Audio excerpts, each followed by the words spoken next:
Next topic है audit working paper. इस chapter का लास्ट टॉपिक है बोल सकते हैं, एग्जाम ओरिएंटेड अगर बात करूं तो। और अगर आपको पूरा डिटेल अगर देखना है तो 2 टॉपिक और बचते इसके बाद। ठीक है, तो ऑडिट वर्किंग पेपर्स सुनो क्या होता है। ऑडिट फाइल अपन ने पढ़ा, ऑडिट नोटबुक पढ़ा, अब उसके बाद बात आती है audit working papers. Audit working papers are those paper which are obtained by the auditor, which are obtained by the auditor and retained by him in connection with the performance of his audit. Working papers relate to the account and audit and all those matter connected with therewith. The auditor has to examine the fairness and truthness of the financial statement and has to give his report. To give such report, he has to examine the relevant document evidence such as books of account, internal check, internal control system, vouchers and other documents. These working papers provide evidence that the accounts were examined in accordance with the basic principles. सुनो मेरी बात, क्या होता है। Auditor audit करने गया, उसको बहुत सारी चीजें ऐसी मिली जो उसने ऑब्जर्व करी, तो उसको कहां रिकॉर्ड करता है, ऑडिट नोटबुक में। ठीक है, ऑडिट नोटबुक में। अब बहुत सारे ऐसे डॉक्यूमेंट्स हैं जैसे फाइनेंशियल स्टेटमेंट हो गया, ठीक है, उस बिजनेस की पार्टनरशिप डीड हो गई। ऑडिट कर रहा है तो उसको बहुत सारे छोटे मोटे कैलकुलेशन करके देखने पड़े होंगे। ठीक है, क्लाइंट से कुछ जवाब मंगा होगा तो उसने लिख कर दिया। जितनी भी चीजें, जितने भी डॉक्यूमेंट्स इकट्ठा करता है ऑडिटर ऑडिट करते समय, उन सारे डॉक्यूमेंट्स को, उन सारे लिस्ट ऑफ डॉक्यूमेंट्स को क्या बोलते हैं, ऑडिट वर्किंग पेपर्स। और ऑडिट वर्किंग पेपर को कहां रखेगा, उठा के वो ऑडिट फाइल में रखेगा। सारी चीजें इंटरकनेक्टेड है। एक प्रकार से मैं बोल सकता हूं ऑडिट नोटबुक भी एक प्रकार का क्या है, ऑडिट वर्किंग पेपर ही है, उसका एक टाइप है। ठीक है, फाइनेंशियल स्टेटमेंट हो गया, सब लिखा है इसमें, पढ़ो ना। ऑडिटर को जब ऑडिट करना रहता है तो उसको बताना पड़ता है कि भाई ये जो जिसका मैं ऑडिट कर रहा हूं, जिस फाइनेंशियल स्टेटमेंट को ऑडिट कर रहा हूं, फेयर और ट्रू है। तो ऑडिट करेगा तो उसको काहे की जरूरत पड़ेगी, वर्किंग पेपर की। तो ऑडिट के कोर्स के दौरान जो भी उसने रिलीवेंट चीजें इकट्ठा करके रखी in the form of documents, उन सारे डॉक्यूमेंट को क्या बोला जाएगा, ऑडिट वर्किंग पेपर। ठीक है, और वर्किंग पेपर किससे किससे रिलेटेड हो सकते हैं, वर्किंग पेपर तो एक तो डॉक्यूमेंट्री एविडेंस होते हैं, जैसे कि बुक्स ऑफ अकाउंट बोल दिया, इंटरनल चेक से रिलेटेड कोई डॉक्यूमेंट हो गया, कंट्रोल सिस्टम हो गया, जैसे इंटरनल कंट्रोल सिस्टम होता है तो उसका मैनुअल, या कोई सॉफ्टवेयर यूज कर रहे तो उसका यूजर मैनुअल। ये सारी चीजें एक ऑडिटर के लिए क्या कहलाती है, working papers. A.W. Johnson has described working paper as follows. Working paper related to audit work are the personal property of the auditor, which the auditor prepares for every audit. These working paper present the information received from the client relating to audit records या accounting records, method used in the course of audit, his own conclusion and the financial statement. Audit working paper क्या है, audit working paper जो होते हैं, document होते हैं, वो document auditor की क्या होती है, पर्सनल प्रॉपर्टी। मतलब ऑडिटर जाएगा ऑडिट करने, ऑडिटर ऑडिट करने जाएगा और जो भी रिलीवेंट डॉक्यूमेंट्स वगैरह इकट्ठा करेगा, सब क्या कहलाएंगे, वर्किंग पेपर्स कहलाएंगे। और वो वर्किंग पेपर क्या होती है, ऑडिटर की पर्सनल प्रॉपर्टी होती है, personal property. In sum we can say audit working paper are the record concerning an audit examination. Subject matter of working papers, subject matters of, हाँ, in technical sense all written material obtained or developed during the course of audit work can be called as working papers. मैंने बताया auditor जाएगा, जो भी चीजें, जो भी document इकट्ठा करेगा, सब वर्किंग पेपर। दूसरा, ऑडिट करते करते समय उसको कुछ कुछ कैलकुलेशंस वर्किंग करके देखनी पड़ेगी, तो वो भी क्या है, उसका वर्किंग पेपर ही है। ठीक है, the form and content of this however differ depending on the type of audit and the preference of the concerned auditor. जो ऑडिट का वर्किंग पेपर होगा, उसका जो फॉर्म होगा और कंटेंट होगा, वो डिपेंड करेगा जहां ऑडिटर ऑडिट करने गया उसके टाइप पर, और ऑडिटर की प्रेफरेंसेस क्या है उसके ऊपर। However the following papers constitute audit working papers, कौन कौन से जो पेपर्स है वो ऑडिट वर्किंग पेपर का पार्ट बनते हैं। तो कितने पॉइंट्स लिखे हुए हैं ऑडिट वर्किंग पेपर में। सबसे पहला क्या होता है, अपॉइंटमेंट लेटर, वो भी एक वर्किंग पेपर है। ऑडिट प्रोग्राम बनाएगा, वो भी क्या है, एक वर्किंग पेपर ही तो है। ऑडिट नोटबुक भी क्या है, working paper. Copies and the correspondence with the client relating to audit. List of missing vouchers, ये ऊपर का पढ़ लो, पूरा वही है, मतलब जो आप लोगों ने पढ़ा है ना, जितना भी चीज ऑडिटर इकट्ठा करता है अपने ऑडिट के कोर्स में, सब वर्किंग पेपर बन जाता है। तो ये मेरे को पढ़ने की, ये आप लोग एक बार क्या कर लें, इसको रीड कर लेना और कोई 10 नाम याद रख लेना। वैसे तो कितने नाम है, टी तक आता है नाम, 1 2 3 4 5 6 7 8 9 10 11 12 13 14 15 16 17 18 19 20 नाम है, कोई 10 याद रख लेना ऑडिट वर्किंग पेपर में क्या क्या आता है। क्लियर है। तो मैं रीड नहीं करा रहा हूं क्योंकि वो सारी चीजें क्या है, रिपीटेटिव है। Objects of audit working paper, audit working paper के क्या क्या ऑब्जेक्टिव्स है या ऑब्जेक्ट है। To show in detail the work perform by the audit clerk, बताना कि ऑडिट के जो क्लर्क है वो लोगों ने काम अपना डिटेल में किया है। To form an opinion about the efficiency otherwise of the audit clerk, audit clerk की एफिशिएंसी बताना, ये बताना कि ऑडिट क्लर्क ने जो अपना काम किया एफिशिएंसी से किया है, नेग्लिजेंस से नहीं किया है। To defend the auditor in case of any suit against him in the, मतलब फॉर हिम फॉर नेग्लिजेंस, मतलब ऑडिटर के ऊपर कल को चल के कोई नेग्लिजेंस से रिलेटेड कोई केस होता है तो ऑडिटर अपने आप को डिफेंड कर सकता है उन वर्किंग पेपर के बेस पे। ठीक है। To act as a mean to give training to the audit clerk as how to summarise the work done by them, मतलब ऑडिट वर्किंग पेपर लास्ट में ऑडिटर को अपने स्टाफ लोगों को ट्रेनिंग देने के काम आता है कि बाद में आखिरी को काम को समेटना कैसे, समराइज कैसे करना है।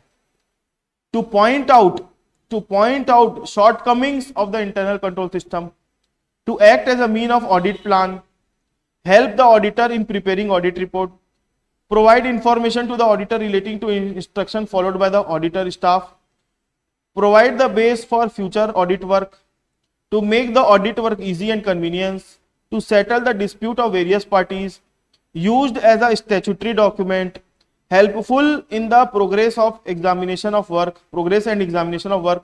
to establish coordination in audit work, helpful in determining the appropriate audit technique। ये सारी चीजें किसमें आ जाती है, objects of working paper. Advantages of audit working paper, support four auditors opinion, auditor क्या करता है, अपनी ऑडिट प्रोसीजर लगाता है, चीजों की ऑडिट करता है, बहुत सारे एविडेंस इकट्ठा करता है in the form of working paper, और बाद में उस कंक्लूजन में आता है कि ये जो फाइनेंशियल स्टेटमेंट में जो है ट्रू और फेयर व्यू दे रहे हैं कि नहीं दे रहे, तो वो उसका ओपिनियन होता है। तो ये ओपिनियन पर कब आएगा, जब उसने पूरा डिटेल चेकिंग करी है, और डिटेल चेकिंग करी उसका क्या सबूत है, वो वर्किंग पेपर ही उसका सबूत है।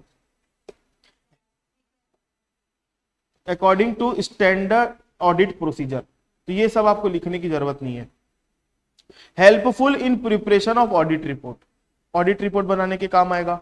एज अ परमानेंट रिकॉर्ड, अब ऑडिटर जो है ना उसको परमानेंट रिकॉर्ड के फॉर्म में रखेगा अपने पास, और कितने साल तक रखेगा मालूम है, 7 साल तक संभाल के रखना पड़ता है ऑडिटर को। कितने साल तक वर्किंग पेपर को संभाल के रखना पड़ता है, 7 साल तक। 7 साल के बाद भले जाके डिस्ट्रॉय कर सकता है उनको, लेकिन 7 साल तक ऑडिट वर्किंग पेपर को क्या करना पड़ेगा, रखना पड़ेगा। इसलिए उसको क्या बोलते हैं, जनरल जो अपना स्टैंडर्ड ऑन ऑडिटिंग है ना, उसमें लिखा है कि 7 साल तक संभाल के रखना है, तो उसके बाद अगर करता है तो फिर ऑडिटर को वो नहीं रखेंगे, 7 साल तक संभाल के रखेंगे नहीं। As a permanent record, as a permanent guide to the auditor, future में कोई ऑडिट करनी है उसके लिए guide. Helpful in performance of the audit work perform करने में हेल्प करेगा।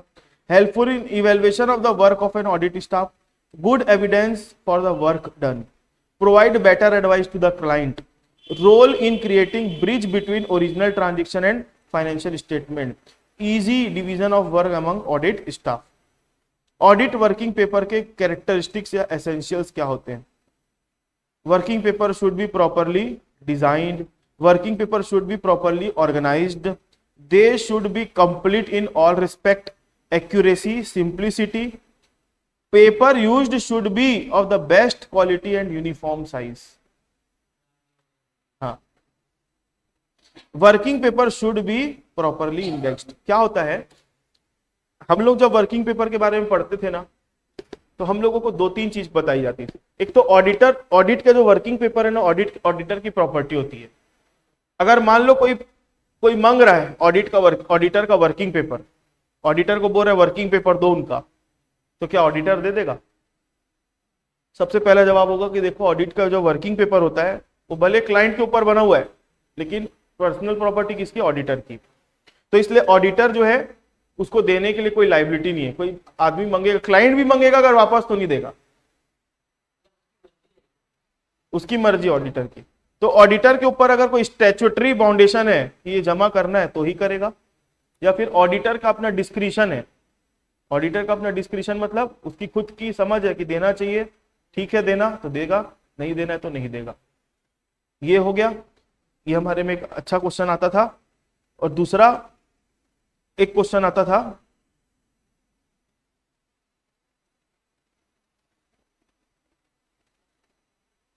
एक ये वाला आता था, कितने साल तक ऑडिट वर्किंग पेपर को संभाल के रखना है, ये वाला। लेकिन ये आपके में नहीं आएगा। उसके बाद ओनरशिप ऑफ वर्किंग पेपर, देखो मैंने अभी आप लोगों को बताया ओनरशिप, इसका ओनर कौन होगा? Generally a question arise, who is the owner of the working paper? The client claim that these papers belong to him because the auditor act as agent in making such queries, entering into correspondence with the debtor and creditor, etc. While on the other hand, auditor claims that the ownership of the working paper on the ground that such information have been collected by him for the purpose of discharging his duty. It is further argued on behalf of the auditor that such paper should not be handed over to the client even after he ceases to be the auditor of the organization. These are the papers which might come to help the auditor in future in case the client files a suit against the auditor for negligence. The auditor will have no evidence in his possession to defend himself if this working paper handed over to the client. क्या बोल रहा है, audit के working paper से उसकी ownership किसकी है? तो इसके ऊपर दो लोग अपना अपना मत दे रहे हैं, मत मतलब अपना अपना पॉइंट रख रहे हैं। क्लाइंट बोलता है कि देखो भाई, ये सारे वर्किंग पेपर मेरे बिजनेस से रिलेटेड है, मेरी चीजों के, मेरे से जो इनसे बातचीत हुई, सब ऑडिट नोटबुक, सब चीजें मेरे बिजनेस का डिटेल रखे, तो एक प्रॉपर्टी मेरे से रिलेटेड है। ऑडिटर को तो हमने अपॉइंट किया था, तो ये वर्किंग पेपर मेरा है। तो कौन बोलता है? ऑडिट, क्लाइंट बोलता है। और ऑडिटर बोलता है कि देखो भाई, काम तो मैंने, जो मेरी ड्यूटी थी, उस ड्यूटी को डिस्चार्ज करने के लिए मैंने सब काम किया। कल को मेरे ऊपर अगर कोई प्रॉब्लम आती तो मैं क्या प्रूफ दूंगा कि भाई मैंने काम किया था? तो ऑडिटर बोलता है ये संपत्ति, ये प्रॉपर्टी मेरी होनी चाहिए। तो दोनों के बीच में वाद विवाद चला, तो बाद में ये फाइनल हुआ कि ऑडिटर का ही प्रॉपर्टी होना चाहिए, क्योंकि ऑडिटर अपने आप को प्रूफ ही नहीं कर पाएगा ना। हाँ, फिर ऑडिटर, उसको अगर हैंडओवर करने की बात आती है तो ऑडिटर हैंडओवर तो नहीं करेगा, लेकिन अगर ऑडिटर को सही लगता है तो उसकी कॉपी दे सकता है क्लाइंट को मांगने पर, या कोई स्टैट्यूटरी रिक्वायरमेंट है तो उनको दे सकता है। तो ओनरशिप में ये सब पॉइंट लिखना है, आपके में आता नहीं है लेकिन इसके ऊपर question. Custody of working paper, किसके कस्टडी में रहेगा, कितने साल तक रहेगा? The audit working paper must be in the custody of auditor as they contain confidential information. Such information should not be disclosed during the audit or even after audit, directly or indirectly. As such, it must underlook and key with the auditor. In case of wrongful disclosure of such information, the auditor shall be guilty of professional misconduct under the Chartered Accountants Act 1949. जो auditor का जो working paper होता है ना audit का, इसकी custody किसके पास रहेगी? ऑडिटर की। और इसको किसी को डिस्क्लोज नहीं करना है, क्योंकि इसमें बहुत महत्वपूर्ण इंफॉर्मेशन रहती है। अगर ये डिस्क्लोज कर देता है रॉन्गफुली ना, तो उसको सीपीएम, जीपीएम बोलते हैं, GPM, guilty of professional misconduct हो जाएगा इसके ऊपर। ठीक है, as per chartered accountant act 1949। तो ये चैप्टर यहाँ पर खत्म होता है। इसके बाद जो टॉपिक है टेक्निक्स ऑफ ऑडिट, ठीक है, उसके बाद जाएगा कौन सा? टेक्निक्स ऑफ ऑडिट हो गया। उसके बाद एक टॉपिक और है छोटा सा, बेसिक प्रिंसिपल्स गवर्निंग ऑडिट करके है। इसको आप लोग है ना रीड कर लेना बस, ठीक है, लेकिन छोड़ के नहीं जाना, इतना बता रहा हूं। बेसिक प्रिंसिपल्स गवर्निंग ऑडिट, ठीक है, और उसके बाद एक होता है टेक्निक्स ऑफ ऑडिट। इसका हेडिंग हेडिंग रीड करके चले जाना। किसके?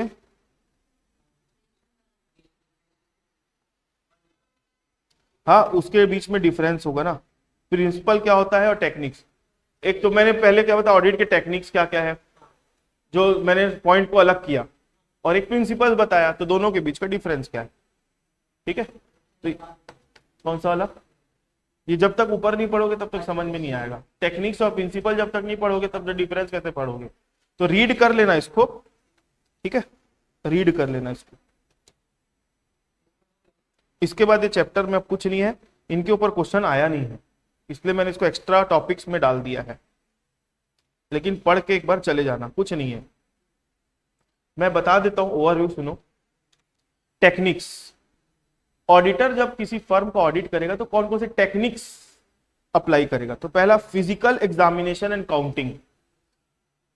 फिजिकल एग्जामिनेशन जैसे स्टॉक की काउंटिंग करनी है, स्टॉक लिखा है 2 करोड़ का स्टॉक है, ऑडिटर जाएगा चेक करेगा, खुद गिनेगा नहीं, प्रोसेस लगाएगा चेक गिनने की, ठीक है, और काउंटिंग करेगा कि हाँ भाई सही लग रहा है कि नहीं।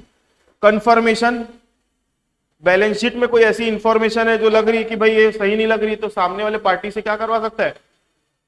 कंफर्मेशन मंगवा सकता है। Examination of original document and contract, जैसे बिल्डिंग दिख रही है तो उसका डॉक्यूमेंट वगैरह दिखाओ भाई क्या है कैसा है।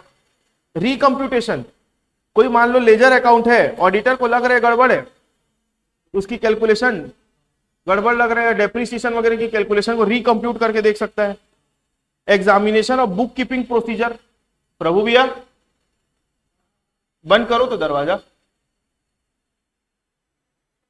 Examination of bookkeeping procedure, bookkeeping जो करी जा रही है, बुक कीपिंग समझते हो ना, डेली टू डेली ट्रांजेक्शन को एंट्री करना, तो उसको क्या करेगा? एग्जामिन करेगा कि सही चल रहा है कि नहीं, उसको चेक करेगा ऑडिटर, ठीक है। उसके बाद स्कैनिंग, स्कैनिंग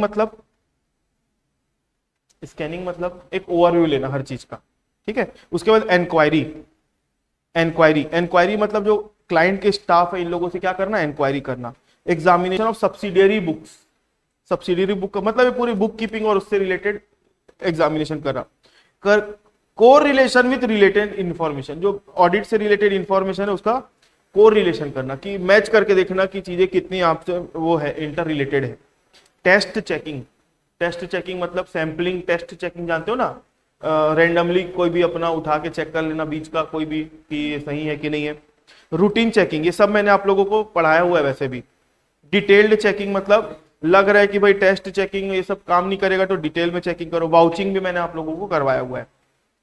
उसके बाद preparation before commencement of audit, तो ऑडिट कमेंस करने के पहले ऑडिटर को क्या क्या प्रिपरेशन करनी पड़ेगी, ठीक है। इसकी एक मिनट, नंबरिंग थोड़ी सी गड़बड़ लग रही है मेरे को, एक मिनट ना। ये आपका कौन सा नंबर हो गया? 5वां हो गया। प्रिपरेशन बिफोर ये लिखा है ना, इसको मैं दे रहा हूं पॉइंट नंबर कौन सा? 6वां। और इसको दे रहा हूं मैं पॉइंट नंबर कौन सा? 7वां। हाँ, अलग टॉपिक है। बेसिक प्रिंसिपल्स गवर्निंग ऑडिट, तो ये जो है ना प्रिपरेशन बिफोर ऑडिट, ये अगर आप ऑडिट प्रोग्राम को पढ़े हो तो आपको ऑडिट करने के पहले कौन कौन सी चीज प्रिपेयर करनी है उसके बारे में बताया है। तो रीड करने वाला पॉइंट है, कोई समझाने वाला पॉइंट नहीं है, इसको मैं स्किप कर रहा हूं, ठीक है। उसके बाद basic principles governing audit, integrity, objectivity और इंडिपेंडेंस। ऑडिटर इंटीग्रेटेड होनी चाहिए, मतलब अपने काम के प्रति ईमानदार। ऑब्जेक्टिविटी मतलब ये अनबायस्ड होना चाहिए। अनबायस्ड मतलब समझते हो ना, क्लाइंट गलत है तो गलत, सही है तो सही बोल रहा है। और इंडिपेंडेंस मतलब इंडिपेंडेंट मतलब पार्टी से किसी प्रकार का रिलेशन नहीं होना चाहिए, क्योंकि रिलेशन अगर होगा तो अनबायस्ड नहीं हो पाएगा, तो अपने काम को ईमानदारी से नहीं कर पाए, इन्फ्लुएंस करेगा क्लाइंट उसको। कॉन्फिडेंशियलिटी, जो भी इंफॉर्मेशन ऑडिटर को क्लाइंट की मिलती है तो उसको कॉन्फिडेंशियल रखेगा। ऑडिटर का स्किल और कॉम्पिटेंस होना चाहिए। स्किल और कॉम्पिटेंस समझते हो ना, कि भाई ऐसे भोको ऑडिटर गया ऑडिट करने, उसको कैलकुलेशन करने नहीं आ रहा है कुछ करने, तो स्किल्ड फुल होना चाहिए और कॉम्पिटेंस होना चाहिए। वर्क परफॉर्म्ड बाय अदर्स, जो दूसरे काम करके दे रहे हैं, जैसे अपन एक पढ़ा था याद करो, वैल्यूएशन में वैल्यूअर को बुलाता है ऑडिटर, तो जो दूसरे लोग काम करके दे रहे हैं तो उसके काम के ऊपर ऑडिटर को भरोसा करना है, लेकिन आंख बंद करके भरोसा नहीं करना है, सामने वाले की स्किल और कॉम्पिटेंस को भी समझ लो। सामने वाला कॉम्पिटेंट है, स्किल्ड है, मतलब उसके काम के ऊपर भरोसा करो। डॉक्यूमेंटेशन ऑडिट करेगा तो ऑडिटर को पूरा क्या करना पड़ेगा, पूरा डॉक्यूमेंट मेंटेन करना पड़ेगा। ऑडिट करने के पहले उसको पूरी प्लानिंग करनी पड़ेगी, ऑडिट एविडेंस इकट्ठा करने पड़ेंगे, उसके बाद अकाउंटिंग सिस्टम और इंटरनल कंट्रोल को पूरा टेस्ट करेगा सही तरीके से काम कर रहा है कि नहीं। ऑडिट के कंक्लूजन पर आएगा लास्ट में और अपनी क्या देगा, रिपोर्ट देगा। बस ये basic principle governing audit 9 point है। तो पहला पॉइंट क्या था, इंटीग्रिटी, ऑब्जेक्टिविटी और इंडिपेंडेंस। फिर उसके बाद confidentiality, skill and competence, work perform by other, documentation, planning, audit evidence, accounting system, internal control को चेक करेगा, ऑडिट कंक्लूजन और रिपोर्टिंग करेगा। ठीक है, उसके बाद ये डिफरेंस है, प्रिंसिपल्स क्या होते हैं, टेक्निक्स क्या होते हैं। These are the fundamental rules and principle of accounting. Fundamental rule और principle, these are the tools and methods. ये रूल है और ये टूल है, ठीक है, ये रूल है और ये टूल है। These are set of principle which are not subject to change at which, ये मतलब चेंज नहीं होने वाला। और ये टूल्स और टेक्निक्स तो एज पर सिचुएशन लगानी रहती है। Standard, the institute of chartered accountants of India has issued statement on standard on auditing, और इसके ऊपर कोई स्टैंडर्ड नहीं है।